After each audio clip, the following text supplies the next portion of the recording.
Hello students, how are you? I hope all of you fine.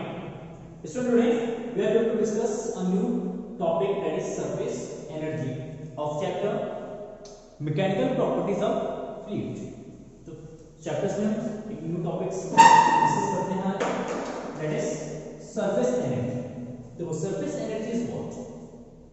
Surface energy is what? Surface energy, the extra energy possessed by the molecules of the surface film of unit area as compared to the molecules in the interior is called the surface energy.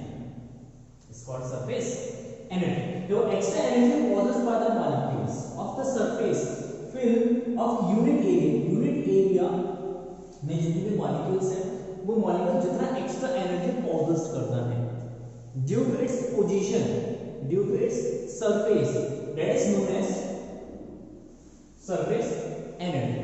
Simply assume करते हैं, let's suppose ये liquid surface है and इस liquid surfaces पे there are some molecules in the surface of the liquid. एक surface है, let's assume कि अगर इस सरफेस को इंक्रीज कर देते हैं, इस सरफेस को थोड़ा सा क्या करते हैं, इंक्रीज कर देते हैं। जब इस सरफेस को इंक्रीज करेंगे तो उस सरफेस, इंक्रीजिंग सरफेस को ऑक्यूपाइड करने के लिए लिक्विड के बॉटम से या लिक्विड के इंटीरियर सरफेसेस से मॉलिक्यूल जो है इस सरफेस पे आते हैं, है ना। इस तरीके का कंटेनर्स है, ये आपका टॉप व्यू है, ये आपका लिक्विड सरफेस इस तरीके से गिवन है ना। ये आपका टॉप व्यू देख रहे हैं आप यहां से, that is top view of the liquid surface. Now अगर इस सरफेस को इंक्रीज करते हैं, अगर इसको इंक्रीज करेंगे तो नीचे से, बॉटम से मॉलिक्यूल्स कहां आएंगे, इसके सरफेस पे, बॉटम से मॉलिक्यूल्स कहां पहुंचेंगे, इसके सरफेस पे। बॉटम से हो सकता है इस सरफेस के नीचे से भी मॉलिक्यूल्स इसके सरफेस पे आ सकता है। देन इस केस में इस मॉलिक्यूल्स को यहां से यहां तक मूव करने में अट्रैक्शन फोर्स के अगेंस्ट वर्क करना पड़ेगा, क्योंकि यहाँ पे जो पार्टिकल्स है, जो मॉलिक्यूल्स है इस पोजीशन में, तो इन पार्टिकल्स पे कोई ना कोई दूसरा पार्टिकल या मॉलिक्यूल्स जो उस पे क्या कर रहा है, फोर्स अप्लाई कर रहा है। तो उस फोर्स ऑफ अट्रैक्शन के अगेंस्ट जो है इस मॉलिक्यूल्स को इसके सरफेस पे आने के लिए क्या करना पड़ेगा, वर्क करना पड़ेगा। अब जितना वर्क ये मॉलिक्यूल्स करते हैं, वो सारा वर्क जो है इस सरफेस पे जब यहाँ पे पहुंच जाता है, तो वर्क जो है as a form of energy store हो जाता है, as a form of energy क्या होता है, स्टोर होता है। देन इस स्टोर्ड एनर्जी या स्टोर्ड वर्क डन को हम बोलते हैं दैट इज सरफेस एनर्जी। तो इसका मतलब है सरफेस पे जितने भी मॉलिक्यूल्स होते हैं लिक्विड के, उन सरफेस मॉलिक्यूल्स के पास एक एक्स्ट्रा एनर्जी होती है, उस एक्स्ट्रा एनर्जी को हम बोलते हैं surface energy. Now surface energy is what, surface energy is equal to work done, it is equal to work done divided by increase in area. Means अगर इसको वर्क डन के टर्म्स में अगर define करेंगे तो surface energy is what, surface energy means कि per unit area को increase करने पे जितना मॉलिक्यूल्स ने वर्क डन किया है, तो उस वर्क डन को ही हम बोलते हैं सरफेस एनर्जी। तो surface energy is equal to work done by increase in surface area, यहां पे इंक्रीज इन सरफेस एरिया हो जाएगा। चलो next point, let us assume we have a rectangular frame A B C D, जिसको एक solutions के अंदर dip किया, एंड डिप करने के बाद लेट अस अज्यूम कि इसके इस फ्रेम के ऊपर एक सोप का फिल्म लग गया, ठीक है। जब एक सोप फिल्म क्रिएट होगा तो सोप फिल्म क्या करेगा, इस एज पे, इस साइड पे, ए बी साइड पे या ए बी फ्रेम पे क्या करेगा,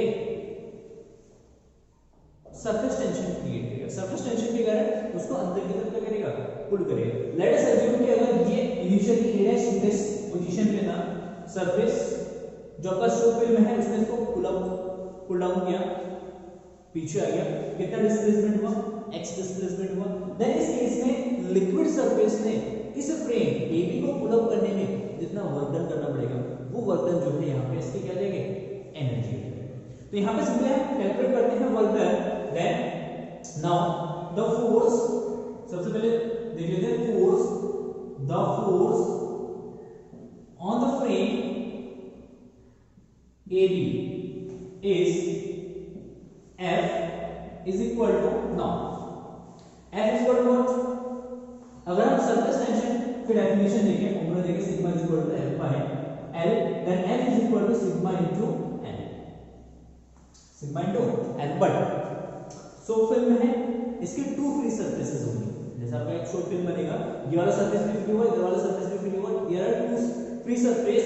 सो यहां पे ये जो आपका ये वाला सरफेस है, ये भी एक टेंशन क्रिएट करेगा, इसके पीछे वाला जो सरफेस है वो भी एक सरफेस टेंशन क्रिएट करेगा। Then here this is there is two surface, so दो सरफेस टेंशंस हो जाएंगे, तो F इक्वल हो जाएगा 2 sigma into L, 2 sigma into L। 2 इसलिए हम यहां पे कंसीडर करें because there are two free surface.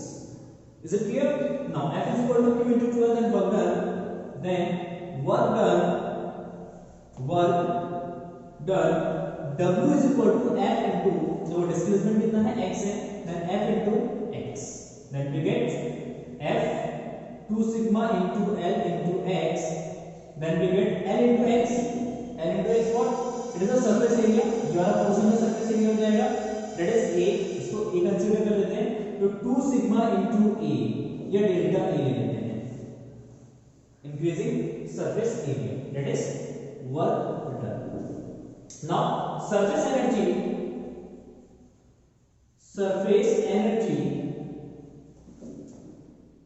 is equal to work done divided by increase in surface area। कितना surface area increase होगा? That is 2 into delta A। surface energy work done upon increase in surface area, surface area कितना increase होगा? That is 2 delta A। तो इसलिए यहां पे फिर से कंसीडर करें कि देयर आर फ्री सरफेस, दो फ्री सरफेसेस हैं, तो इसलिए दोनों में इंक्रीमेंट होगा delta A plus delta A, that is 2 into delta ए।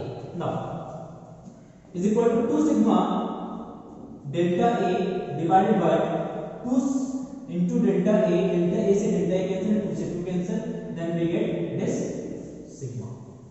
तो सिंपली ये आपको क्या जाएगा? सिग्मा जाएगा, and sigma is what? Surface tension. It means surface energy is equal to what? Surface tension. Liquid surface का जितना टेंशन होगा that is surface energy. Clear? Note. सुनो, next topic is excess pressure in a liquid drop. Excess pressure in a liquid drop. Now let us assume कि अगर कोई liquid surface की हम बात करेंगे, let us assume this is a liquid surface, liquid drop है, liquid surface है। Then अगर हम किसी पर्टिकुलर पॉइंट से बात करते हैं, लेट अस अस्यूम इस ये पॉइंट P है ना, इस पॉइंट पे अगर बात करें तो इस पॉइंट पे आपका सरफेस टेंशन होगा, इस पॉइंट पे टेंजेंट ड्रॉ कर देंगे, देन इस डायरेक्शन में सरफेस टेंशन होगा, एंड यहां पे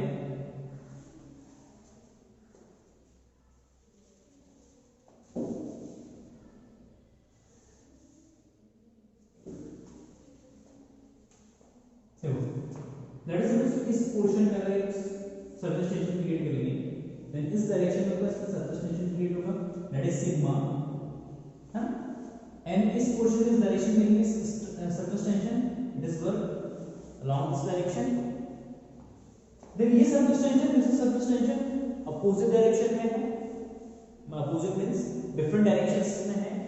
देन इस पॉइंट पे, इस कांटेक्ट सरफेस पे जहां पे दोनों सरफेस टेंशन इंटरसेक्ट कर रहे हैं, इस पॉइंट पे देखेंगे इन दोनों का एक रिजल्टेंट फोर्स होगा, that is inward, that is inward.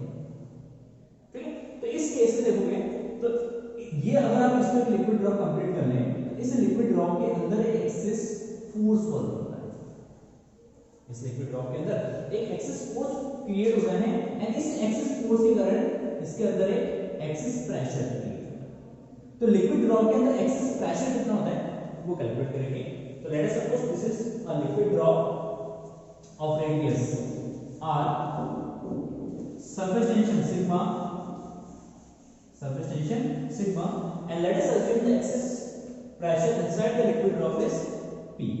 This is the center, तो excess pressure इस डायरेक्शन में होगा, इस डायरेक्शन में वर्क एक्सेस प्रेशर। जब इसके अंदर प्रेशर एक्सेस होगा, ज्यादा प्रेशर होगा, तो ये लिक्विड ड्रॉप को क्या करेगा, पुश अप करेगा आउटवर्ड डायरेक्शन। जब इसको पुश अप करेगा तो लेट अस अज्यूम कि लिक्विड ड्रॉप का साइज जो है वो चेंज हो जाता है और उसका रेडियस जो है वो r से कितना जाता है, r plus delta.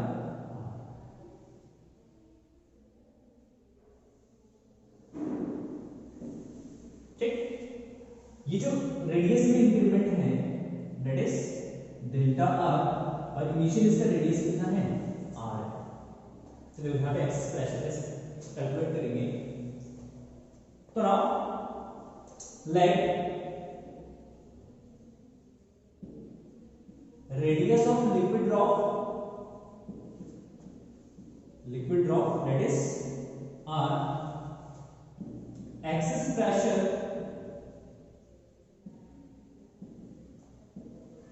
inside the liquid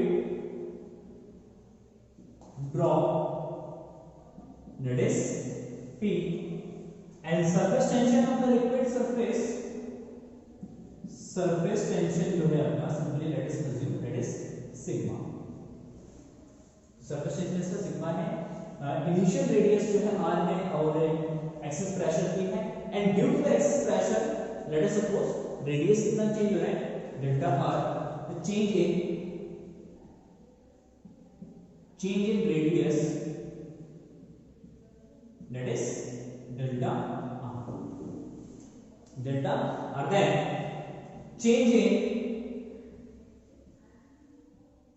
change in surface area।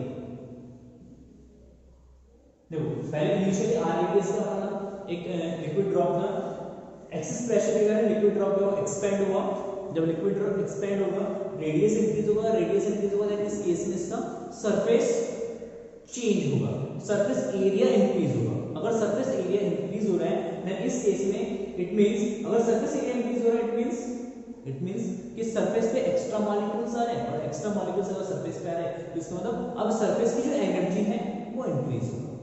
तो इस केस में late us suppose change in surface area that is final area that is 4 पाई, क्योंकि स्फीयर है सरफेस एरिया का मतलब 4 पाई r स्क्वायर, फाइनल रेडियस है r plus delta r का square minus 4 पाई r का square, that is final surface area और ये initial surface area होगा। तो फाइनल में से इनिशियल को क्या करेंगे, सब्ट्रैक्ट करेंगे, देन वी गेट 4 पाई, लेकिन दोनों में से कॉमन है, इसको कॉमन ले लेते हैं, then we get r square plus delta r square plus 2r delta r minus r square से r square cancel, then we get 4 pi delta r square plus 2r delta r।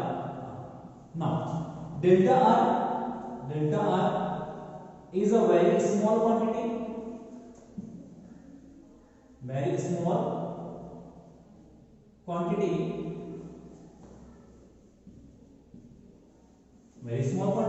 तो delta r का square और small हो जाएगा, then delta r को क्या करेंगे, neglect करेंगे, तो delta r square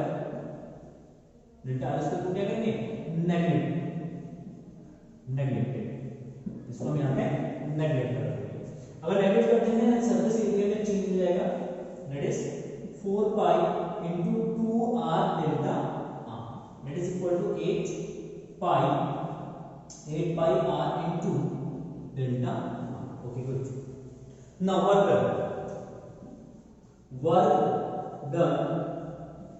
work done निकल जाएगा अकॉर्डिंग टू सरफेस एनर्जी का फॉर्मूला भी ड्राइव किया था, सरफेस एनर्जी को डिफाइन किया था, surface energy is equal to work done divided by increase in area, तो work done is equal to जाएगा surface energy into change in area delta s, इसको ऊपर से चलो डेल्टा s। तो वर्क डन जो है मतलब सरफेस एरिया को एक्सपेंड करने के लिए कितना वर्क करना पड़ेगा, लिक्विड ने कितना वर्क डन किया है, that is surface energy into delta s, surface energy into delta s। Now surface energy is what? Surface energy is equal to sigma, and delta s 8 pi r into delta। ये क्या होगा, work done. Now work done second part में हम work done calculate करते हैं pressure के फॉर्मूले से। Then pressure is equal to, जो एक्सेसिव प्रेशर है, pressure P is equal to F by A, then F is equal to P into A, pressure into area. Now work done is equal to W is equal to, देखो अब force के terms में अगर work done calculate करते हैं तो कितना displacement हुआ सरफेस में, दैट इज डेल्टा R का डिस्प्लेसमेंट है, then work F, W is equal to F into delta R and F is equal to PA, A is equal to 4 pi R square into delta R, that is work done. देखो अब ये work done जो है force के terms में हमने calculate करना है, ये वर्क डन हमने सरफेस एनर्जी के टर्म्स में कैलकुलेट करना है, लेकिन दोनों वर्क डन जो है इस लिक्विड ड्रॉप का है, तो इट मींस दोनों वर्क डन को हम क्या कर सकते हैं, यहाँ पे इक्वेट कर सकते हैं। Then from both the equations we get sigma into 8 pi R delta R is equal to P into 4 pi R square into delta. Delta R से डेल्टा R कैंसिल, 4 pi से 1 pi को divide करेंगे 2 आ जाएगा, R से R को divide कर दो, एक R बचेगा यहाँ पे सिंपली, तो यहाँ पे 2 sigma is equal to P into R, then P is equal to, यहाँ से P is equal to 2 sigma by P is equal to 2 sigma by R, that is this is the excessive pressure inside a liquid drop, that is equal to 2 sigma by R. Is it clear? Now next, excessive pressure in a shock bubble, so next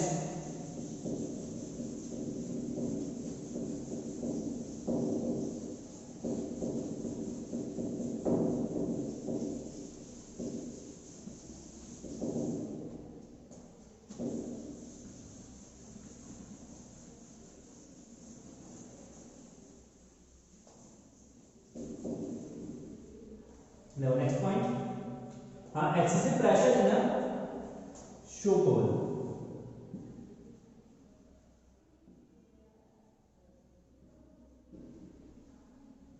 जब तक show bubbles होते हैं, क्योंकि वो भी spherical form में है, show bubbles के अंदर एक्सेसिव प्रेशर कितना होगा वो कैलकुलेट करते हैं।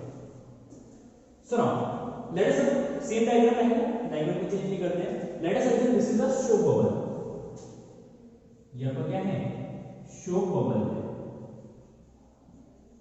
ठीक है, जिसका radius R, excessive pressure P and change in radius that is delta R, then soap bubbles, देखो शो बबल्स में आउटसाइड भी एयर होगा एंड शो बबल के अंदर भी एयर होगा, है ना, तो it means it has to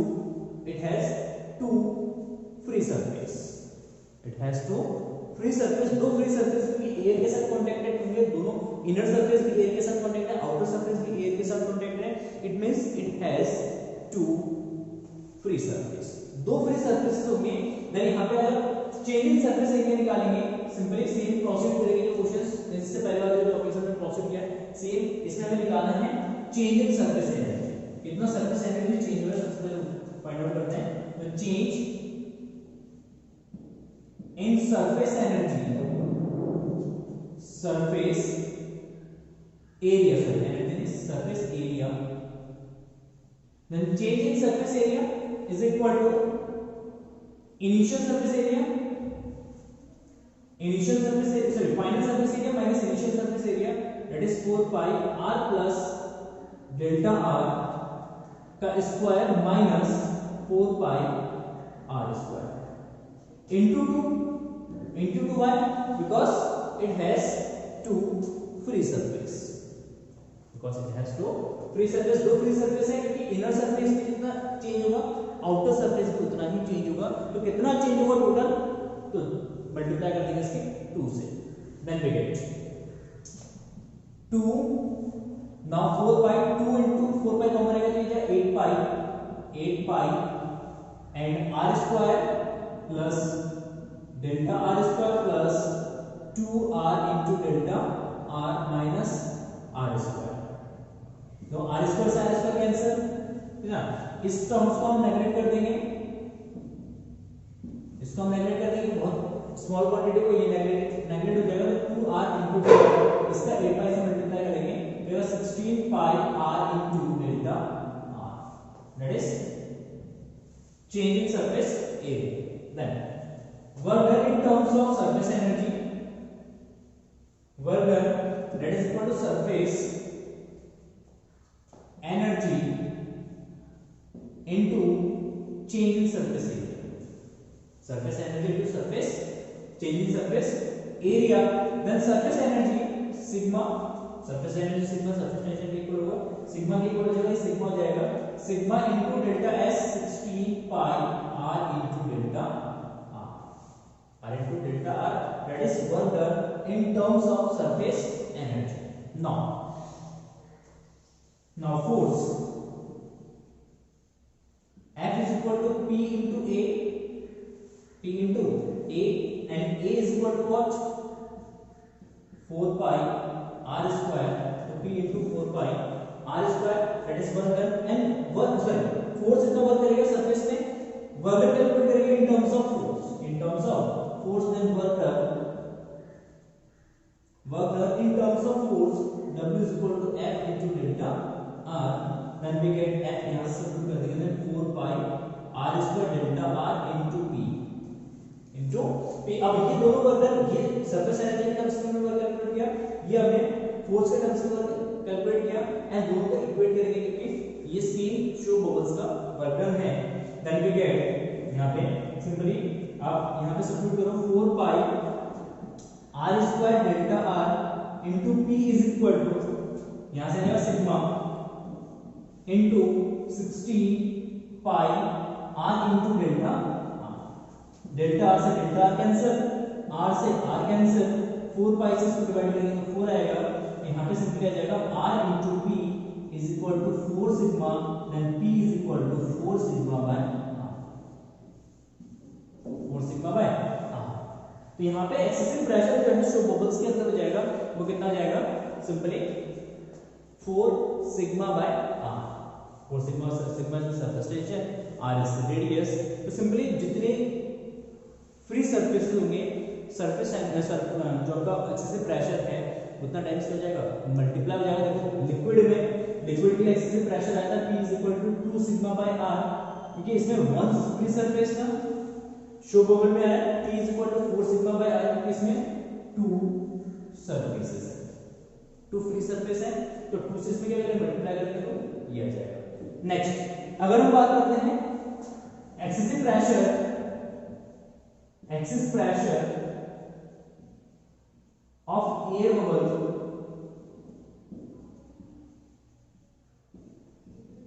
in a liquid, अगर लिक्विड के अंदर कोई एयर बबल है, लिक्विड के अंदर बहुत सारे एयर बबल्स बन जाते हैं, तो उस एयर बबल्स की प्रेशर कितना है उसकी अगर बात करें तो excess pressure of air bubbles in liquid के अंदर अगर एयर बबल्स को कंसीडर करेंगे तो उसमें एक वन फ्री सरफेस होगा, जैसे ये आपका एयर बबल है, ये एक एयर बबल है लेट्स अज्यूम, और इसके सराउंडिंग में क्या है, वाटर है, ये क्या है आपका वाटर है, बीच में एक एयर बबल है, तो ये वाला सरफेस तो फ्री नहीं होगा, लेकिन इनर सरफेस जो है एयर बबल्स का वो फ्री होगा, तो इसमें वन फ्री सरफेसेस होंगे, तो इसका मतलब एक्सेसिव प्रेशर जो है इसका P is equal to 2 sigma bye, one free surface है इसलिए कितना बनेगा 2 सिग्मा बाय, ठीक है। This is the excessive pressure in a liquid drop, excessive pressure in show bubbles and excessive pressure of air bubbles in a liquid, ठीक है। I hope ये समझ में आया होगा, नोट करो। So now next point is angle of contact. Angle of contact is what? देखो simply जब हम किसी कंटेनर या वेसल्स में हम क्या करते हैं, वाटर फिल करते हैं, कोई भी हमारे पास कंटेनर्स होते हैं, उस कंटेनर में किसी भी लिक्विड को फिल करते हैं, तो लिक्विड जो है उस कंटेनर के वॉल को या तो वेट करता है या वेट नहीं करता है, ठीक। लिक्विड सरफेस को वेट कब करता है, जब adhesive force is much greater than the cohesive force, then the liquid wet the surface of container. But if अगर सिंपली आपका coercive force is much greater than the adhesive force, coercive force is work between the liquid particles and adhesive force is work between या act between the liquid particles and the container particles. If adhesive force is much bigger than the coercive force, then liquid does not bend the surface. Is it clear? So now अगर surface क्या करता है, liquid जो liquid है वो liquid किसी vessel के surface को बेंड करता है, तो लिक्विड सरफेस जो बनता है ऊपर वो कॉनकेव मेनिस्कस का बनता है। ये किस तरीके का, अगर ये वाटर है, वाटर जो है ग्लास को बेंड करता है, तो इसलिए इसका जो सरफेस बनता है वो कैसे बनता है, कॉनकेव मेनिस्कस बनता है, कॉनकेव फॉर्म में बनता है। मर्क्यूरी Hg ग्लास को बेंड नहीं करता है, क्योंकि इस केस में कोर्सिव फोर्स जो है वो एडहेसिव फोर्स से मच ग्रेटर होता है। देन इस केस में मर्क्यूरी ग्लास को बेंड नहीं करेगा। जब मर्क्यूरी ग्लास को बेंड नहीं करता तो उस केस में इसका जो सरफेस होता है वो कैसा होता है, convex. Its surface is convex meniscus. तो यहां पे कॉनकेव मेनिस्कस है, ये कॉन्वेक्स मेनिस्कस है। देन इस केस में एंगल ऑफ कांटेक्ट को हम डिफाइन करते हैं। तो angle of contact is what, the angle of contact is defined as the angle between the tangent to the liquid surface at the point of contact and the solid surface inside the liquid. तो ये हमारे पास container है, तो let's assume कि ये liquid surface है, liquid surface के क्या करेंगे, टेंजेंट ड्रॉ करेंगे। This is tangent and liquid surface के अंदर जो सॉलिड का सरफेस है, that is surface of vessel, ये कंटेनर, तो इस सरफेस के बीच में यहां पे जो एंगल बनेगा that is angle of contact.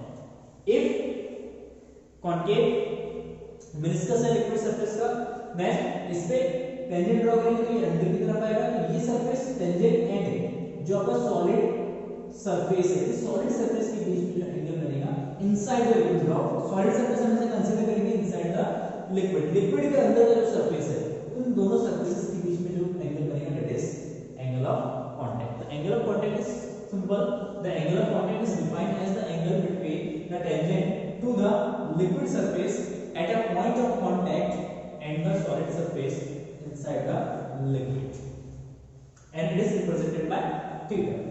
अगर आपका सरफेस कैसा है, कॉनकेव मेनिस्कस है, कॉनकेव मेनिस्कस है, देन इस केस में थीटा हमेशा लेसर होता है 90 डिग्री से। अगर सरफेस आपका कॉन्वेक्स मेनिस्कस है, कॉन्वेक्स मेनिस्कस में आपका एंगल होता है, एंगल जो है वो हमेशा ग्रेटर होगा 90 डिग्री से। ठीक है, तो एंगल ऑफ कांटेक्ट से भी हम ये बता सकते हैं कि कौन सा लिक्विड इस वेसल्स को या कौन सा लिक्विड किसी भी सरफेस को बेंड करेगा या नहीं करेगा। ठीक है, there are some angle of contacts, जैसे वाटर एंड ग्लास के लिए, जैसे ग्लास ऑब्जेक्ट या ग्लास मटेरियल्स के अंदर हम अगर वाटर फिल करेंगे तो उस केस में एंगल ऑफ कांटेक्ट बनता है 8 डिग्री। अगर हम ग्लास कंटेनर्स के अंदर अगर मर्क्यूरी को फिल करते हैं तो उस केस में एंगल ऑफ कांटेक्ट बनता है आपका 138 डिग्री, 138 डिग्री। एंड वाटर को अगर हम कंटेन करते हैं, इसमें फिल करते हैं सिल्वर कंटेनर्स में, देन उस केस में एंगल ऑफ कांटेक्ट बनेगा 90 का फ्लैट सरफेस बनता है। कैसा सरफेस बनता है, पूरा एकदम फ्लैट सरफेस बनता है। ठीक है, तो this is angle of contact. And next topic is capillarity. Capillarity basically इसकी कुछ एग्जांपल्स जैसे आप देख सकते हैं, सिंपली जो आपके घर में लालटेन्स वगैरह होंगे, है ना, लालटेन्स, तो लालटेन्स अगर देखा होगा तो नीचे क्या होता है, केरोसिन ऑयल होता है, ठीक, एंड उसके अंदर एक क्या करते हैं, थ्रेड डाल देते हैं, एंड उस थ्रेड से केरोसिन ऑयल जो है क्या होता है, ऊपर आता है बर्नर पे, एंड ऊपर उसको बर्न किया जाता है। तो उसमें देखो तो लिक्विड जो है वो बॉटम टू अपर सरफेस की तरफ क्या होता है, फ्लो होता है। या जैसे फॉर एग्जांपल जैसे टॉवल को, अगर टॉवल के एक एंड को, अगर छोटा सा एंड को अगर किसी लिक्विड के अंदर डिप करके रख देते हैं तो धीरे धीरे आप देखते हैं टॉवल का बहुत बड़ा एक पोर्शन जो है वो बैठ हो जाता है, वो गीला हो जाता है। व्हाई? क्योंकि जब हम टॉवल के एक कॉर्नर को वाटर में या किसी दूसरे लिक्विड में जब डिप करते हैं तो वाटर का जो फ्लो है वो ऊपर की तरफ होता जाता है।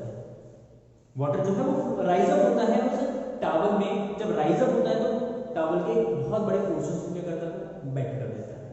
ठीक है, तो सिंपली यहां पे कैपिलरी मींस राइज अप या fall down of liquid in a capillary tube. Now what is capillary tube? Capillary tube is a tube of very fine hair like bore. Bore का मीन्स होता है यहाँ पे whole. Bore का means whole use करते हैं यहाँ पे whole. A tube of very fine hair like bore is called a capillary tube. मतलब hair lines, जैसे आपका hair जितना बहुत ही thin होता है, जितना फाइन होता है आपका हेयर, इस हेयर लाइक बोर्स अगर है ग्लास का, ग्लास ट्यूब है इस तरीके के, तो उसको बोलते हैं कैपिलरी ट्यूब. तो कैपिलरी ट्यूब बहुत ही फाइन, बहुत ही बारीक सा एक ट्यूब होता है ग्लास का, जिसमें वाटर का है या कोई भी लिक्विड का सरफेस राइज अप होता है. तो नेक्स्ट कैपिलरी का फिनोमेना ऑफ राइज और fall of liquid in a capillary tube is in comparison of the surrounding के कंपैरिजन में. अगर कैपिलरी ट्यूब में वाटर का लेवल राइज अप हो रहा है या फॉल डाउन हो रहा है, ओनली वाटर नहीं, लिक्विड का लेवल्स अगर राइज अप हो रहा है या फॉल डाउन हो रहा है, then it means this phenomena is known as capillary.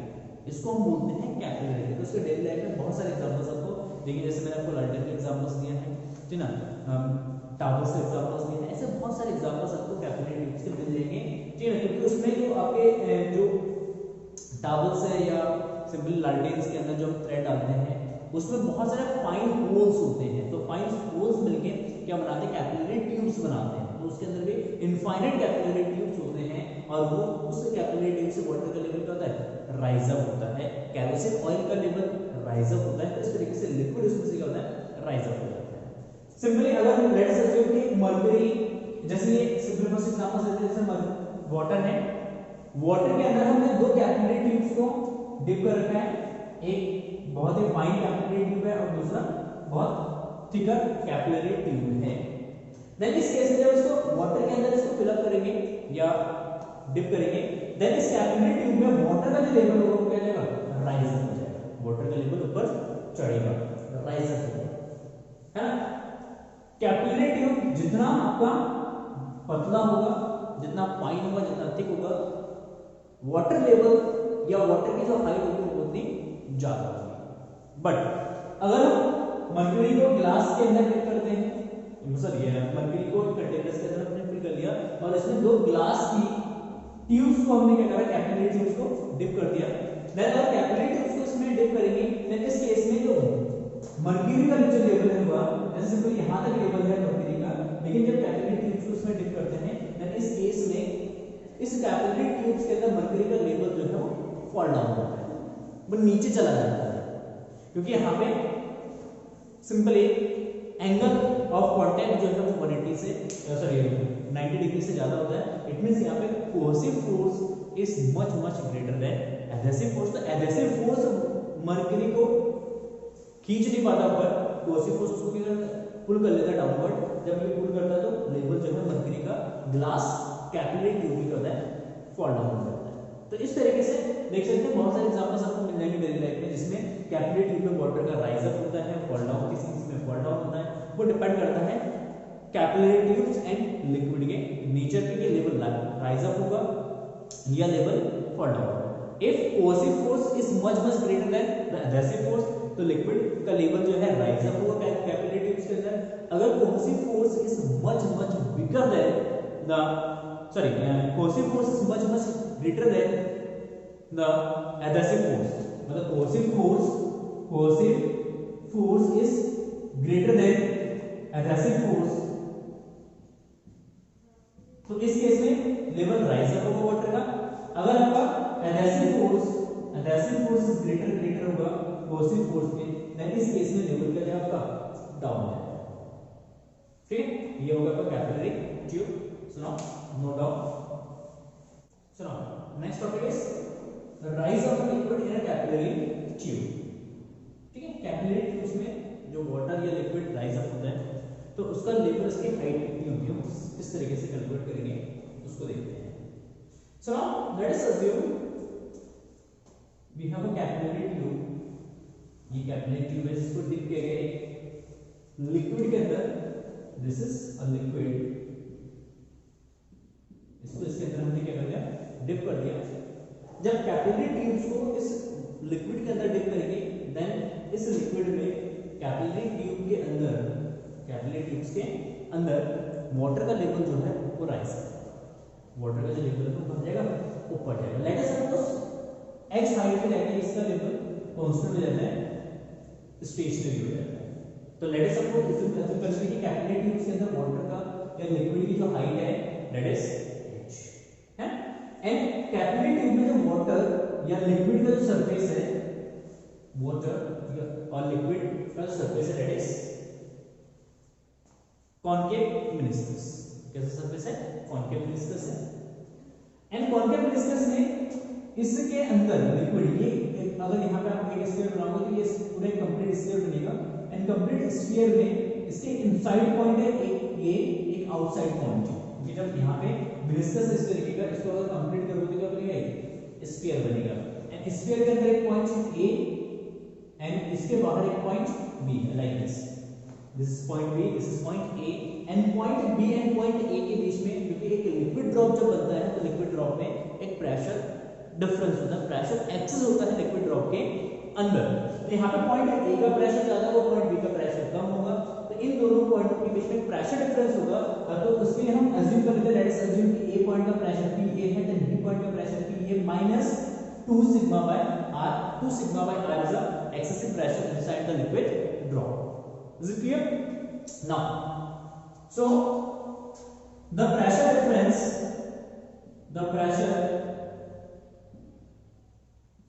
difference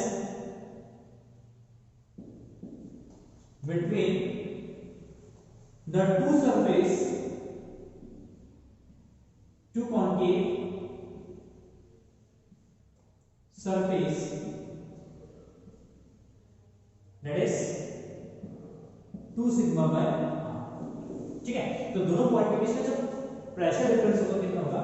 2 sigma by r। इतने का प्रेशर डिफरेंस दोनों सरफेसेस के बीच में, और इसी प्रेशर डिफरेंस के कारण लिक्विड का जो लेवल होगा वो राइज करेगा। सुनो, देखो अगर इस डायग्राम को, इस वाले पोर्शन को, इतना पोर्शन को अगर हम जूम अप करें, या हमने इसको जूम कर दिया है ना, जूम अप कर देंगे, देन इस केस में देखो ये हमारा एक कॉन्केव सरफेस हो गया। इस सरफेस पे इनसाइड टेंजेंट ड्रॉ करेंगे, एंड इस टेंजेंट एंड कांटेक्ट सरफेस के बीच में जो एंगल बनेगा that is angle of contact theta. जब इसको हम कंप्लीट करेंगे, इस सरफेस को कंप्लीट करेंगे, तो इसका क्या बनेगा? एक सेंटर भी आएगा यहाँ पे। तो late us suppose this is the centre of this concave surface, है ना, and radius of this concave surface is equal to r, and small r is the radius of this tube। जो हमारे पास capillary tube है, capillary tube का radius जो है radius कितना है? r। सुनो, अगर ये एंगल थीटा है देन ये 90 माइनस थीटा हो जाएगा, 90 माइनस थीटा। अगर ये 90, अब यहाँ पे एंगल ये टोटल 90 का हो जाएगा, ये 90 minus theta then it is theta. तो अगर यहाँ पे ये थीटा एंगल है तो ये भी एंगल कितना हो जाएगा? थीटा हो जाएगा। और इसमें हम यूज कर सकते हैं, ट्रायंगल का नेम दे देते हैं यहाँ पे, that is P Q R या पी क्यू एस दे दो।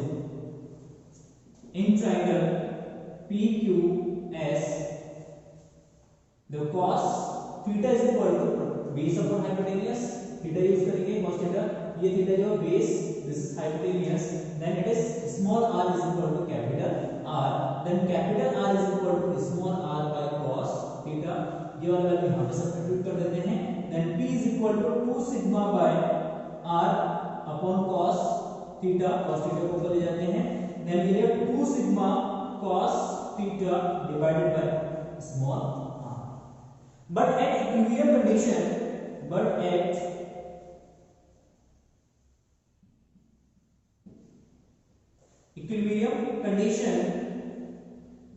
Equilibrium condition is what?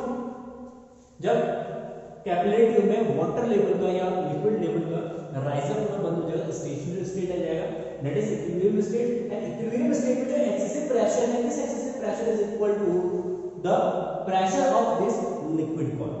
ये जो आपका कैपिलरी ट्यूब के अंदर जो लिक्विड बना है, लिक्विड राइजर का, इस लिक्विड कॉलम का अपना एक प्रेशर होगा, इस प्रेशर के इक्वल ये प्रेशर होना चाहिए कब? Equilibrium condition. तो इक्विलिब्रियम कंडीशन में P जो है वो rho g h के इक्वल हो जाना चाहिए। तो P is equal to rho g h, then P is equal to 2 sigma cos theta by r is equal to rho g h। h is equal to rho g से divide हो जाएगा, तो 2 sigma cos theta by rho g. तो this is the formula for height of liquid column inside a capillary tube, inside a capillary tube, and this formula is known as Ascent formula। इसको हम Ascent formula भी हम बोलते हैं। देखो यहाँ पे h जो है वो डिपेंड करेगा किस पे, h is proportional to 1 by r, second h is proportional to cos theta, and third h is proportional to rho। किस पे डिपेंड करेगा, रो पे डिपेंड करेगा, डेंसिटी पे डिपेंड करेगा, लिक्विड की डेंसिटी पे डिपेंड करेगा, एंड फोर्थ फैक्टर कि h is proportional to sigma. बाकी cos थीटा का प्रोपोर्शनल हो जाएगा 2 एंड g जो है वो कांस्टेंट है, तो उस पे डिपेंड करेगा नहीं। तो यहां पे सिंपली यहां से आप देख सकते हैं कि कैपिलरी ट्यूब का रेडियस जितना कम होगा, कैपिलरी ट्यूब का रेडियस जितना कम होगा लिक्विड में, या कैपिलरी ट्यूब में लिक्विड का जो लेवल होगा उतना ही ज्यादा हाई होगा। ठीक है, क्लियर है? तो दिस इज Ascent फॉर्मूला और rise of liquid in a capillary tube. I hope ये चैप्टर्स आपको फिनिश समझ में आया होगा। चैप्टर्स के सारे टॉपिक्स हमने कवर कर लिए हैं, बाकी न्यूमेरिकल्स हम नेक्स्ट एक आध लेक्चर्स में हम न्यूमेरिकल्स में डिस्कस करेंगे। So thank you for watching this video, have a nice day, bye bye.